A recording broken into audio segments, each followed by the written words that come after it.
हेल' लोगोफोर, आं भिडिअ लाबोनो हायाखैमोन नोंसिनि सायाव दा मोनसे गोदान भिडिअनि सायाव आपडेट लानानै फैदों आङो। भिडिअखौ स्किप खालामालासिनो जोबजासिम नायजोबबानो जाबाय। बे मिउजिक भिडिअनि टाइटेल एबा मुङानो जादों बारफै।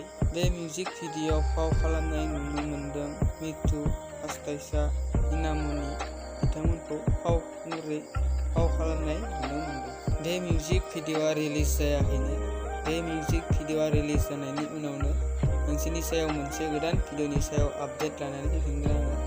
आरो लोगोसे सोरबाफोर आंनि चेनेलाव गोदानै फैदोंबा लाइक, कमेन्ट, शेयार, साबस्क्राइब खालामनो दाबाव।